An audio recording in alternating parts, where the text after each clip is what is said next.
Monsieur le Président, John Simpson de la BBC. Les pays occidentaux disent presque unanimement qu'il y a une nouvelle guerre froide et ils pensent que c'est vous qui avez décidé de la recommencer. Presque tous les jours, on voit des avions russes procéder à des manœuvres dangereuses près de l'espace occidental. Cela se fait sous votre commandement, c'est vous qui décidez ça en tant que commandant suprême. Vous envoyez les troupes russes sur le territoire d'un pays souverain, l'Ukraine. D'abord, il y a eu le cas de la Crimée, ensuite de la partie orientale de l'Ukraine.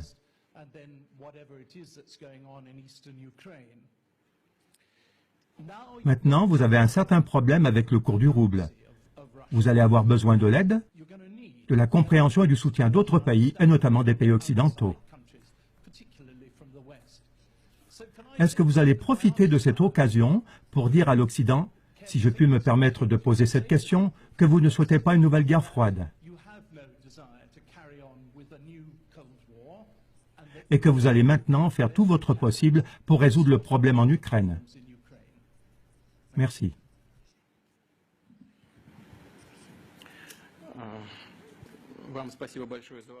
Je vous remercie beaucoup pour votre question.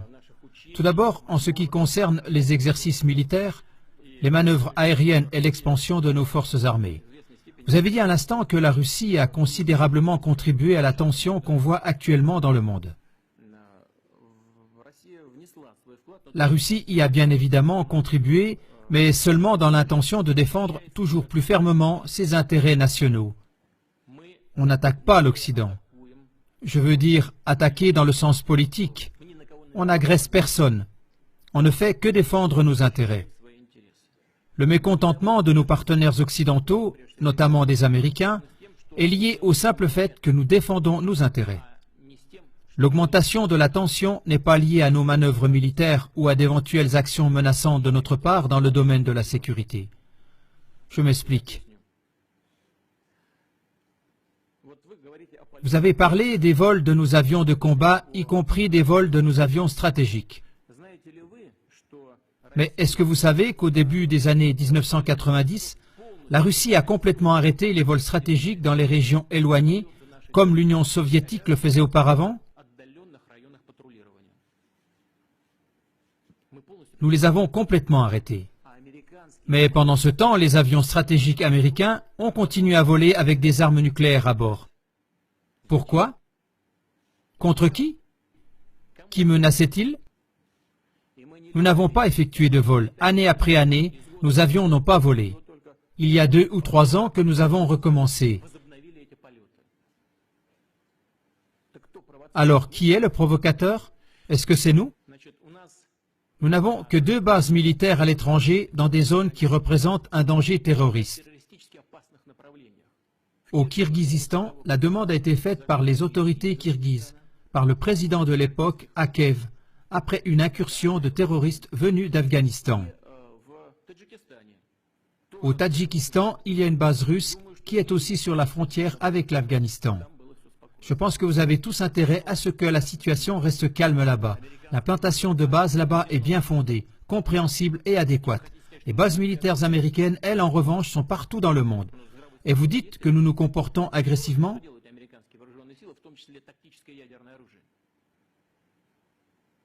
Le bon sens, il est où? Que font les forces américaines en Europe avec leurs armes nucléaires pré-stratégiques? Qu'est-ce qu'elles font là-bas? Écoutez, le budget de la défense russe pour l'année prochaine a augmenté. L'équivalent en dollars, pour ne pas dire une bêtise, c'est à peu près 50 milliards de dollars. Et le budget militaire du Pentagone dépasse le nôtre de 10 fois. 575 milliards de dollars. Le Congrès l'a accordé dernièrement. Et vous voulez dire que nous menons une politique agressive? Il faut quand même garder son bon sens, n'est-ce pas? Est-ce que c'est nous qui avançons nos bases militaires près des frontières des États-Unis ou d'autres États? Qui est celui qui fait avancer les bases de l'OTAN toujours plus près de nous? Qui est celui qui laisse avancer vers nous l'OTAN et les infrastructures militaires? Ce n'est pas nous. Quelqu'un nous écoute-t-il à ce sujet? Y a-t-il un dialogue qui a lieu avec nous? Non, ce n'est pas du tout le cas. On nous dit toujours la même chose. Ce n'est pas votre affaire. Chaque pays a le droit de choisir sa méthode pour garantir sa sécurité. Alors bon, nous allons donc faire la même chose. Pourquoi on nous interdit ça? Et j'en ai déjà parlé. Qui a résilié unilatéralement le traité du système de défense antimissile, qui était sans aucun doute à l'époque une des pierres angulaires des plus importantes dans tout le système de sécurité internationale? Est-ce que c'est nous? Non, ça a été fait par les États-Unis de façon unilatérale. Les USA nous menacent. Ils déploient ces éléments de la défense antimissile non seulement en Alaska, mais aussi ici en Europe, en Roumanie, en Pologne, tout près de nos frontières. Et vous voulez dire que nous menons une politique agressive? La question de savoir si nous voulons des relations sur un pied d'égalité avec l'Occident? Oui, bien sûr, mais seulement à condition que nos intérêts nationaux soient respectés, aussi bien dans le domaine de la sécurité que dans le domaine de l'économie. Pendant environ 19 ans, nous avons négocié l'entrée de la Russie à l'OMC. Nous avons dû faire énormément de concessions pour cela. Et tout le temps, on a pensé qu'il s'agissait d'accords vraiment solides, inébranlables. Je ne veux pas dire qui a tort ou qui a raison dans ce conflit ukrainien. Je pense que c'est notre position qui est la bonne. Mais laissons ça de côté. J'en ai parlé déjà plusieurs fois et je pense que nos partenaires occidentaux ont tort en ce qui concerne la crise ukrainienne. Donc nous avons adhéré à l'OMC. Là, il y a des règles commerciales solides. Ces règles ont été violées.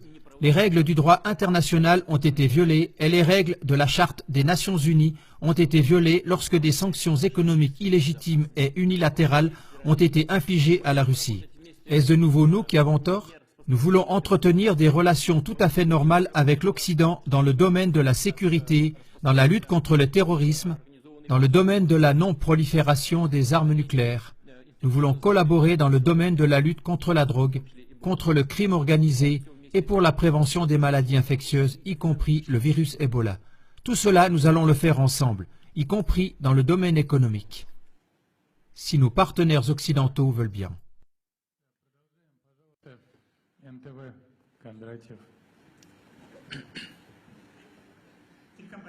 Vladimir Vladimirovitch. Monsieur le Président, 25 ans se sont écoulés depuis la chute du mur de Berlin. Vous avez vous-même été témoin de cet événement quand vous travailliez à l'époque en RDA. Depuis, on a beaucoup fait, peut-être pas ce que nous avions espéré initialement. Il y avait beaucoup d'espoir, mais quand même, il y a eu des progrès. Grâce à votre persévérance, on était tout près de supprimer l'obligation de visa avec l'Union européenne.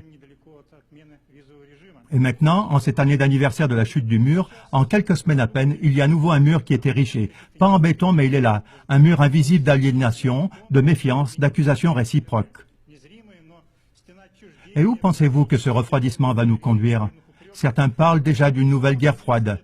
Est-ce qu'on va habiter dans des mondes séparés ou bien est-ce qu'on a des possibilités pour reconstituer le dialogue et la coopération?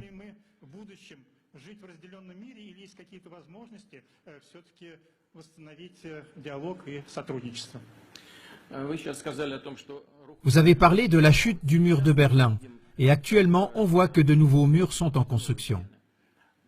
Donc je réponds à cette question et j'espère que sur ce sujet vous serez d'accord avec moi. Ce n'est pas d'aujourd'hui que nous voyons la construction de murs. C'est bien vous qui êtes un spécialiste pour l'Allemagne et pour l'Europe. Après la chute du mur de Berlin, ne nous a-t-on pas dit qu'il n'y aurait aucune extension de l'OTAN vers l'Est? Malgré tout, celle-ci a tout de suite commencé. Il y a eu 2 vagues d'extension de l'OTAN vers l'Est. Et cela, n'est-ce pas un mur? Oui, ce n'est pas un mur matériel et réel, mais c'est plutôt un mur virtuel et invisible. Mais on a commencé à ériger ce mur. Et le système de défense américain antimissile en Europe le long de nos frontières, n'est-ce pas un mur également? Comprenez, personne n'a stoppé cela. Et c'est cela le problème principal des relations internationales d'aujourd'hui. Nos partenaires n'ont pas freiné. Ils ont décidé qu'ils étaient les vainqueurs, qu'ils constituaient l'empire et que les autres étaient les vassaux qu'il s'agit de descendre. Et c'est ça le problème. Ils n'ont pas arrêté de continuer partout la construction de ce mur, en dépit de toutes les tentatives et de tous les gestes de notre part pour travailler en commun, sans qu'il y ait des lignes de division en Europe et partout dans le monde. Je pense que notre position intangible par rapport aux différentes situations dans le monde, également en Ukraine, devrait faire comprendre à nos partenaires occidentaux que le meilleur chemin et le plus juste, c'est d'arrêter de continuer à construire de nouveaux murs est de commencer à construire une zone commune humanitaire, de construire une zone commune de sécurité et d'économie.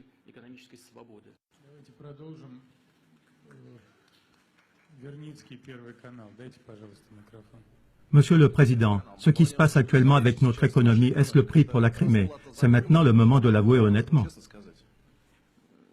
Non, ce n'est pas le prix pour la Crimée. C'est le prix pour notre désir naturel de pouvoir subsister en tant que nation, en tant que civilisation, en tant qu'État. Et cela pour les raisons suivantes. Tout à l'heure, lorsque j'ai répondu à la question de votre collègue qu'après la chute du mur de Berlin et l'effondrement de l'URSS, on s'est totalement ouvert à nos partenaires occidentaux.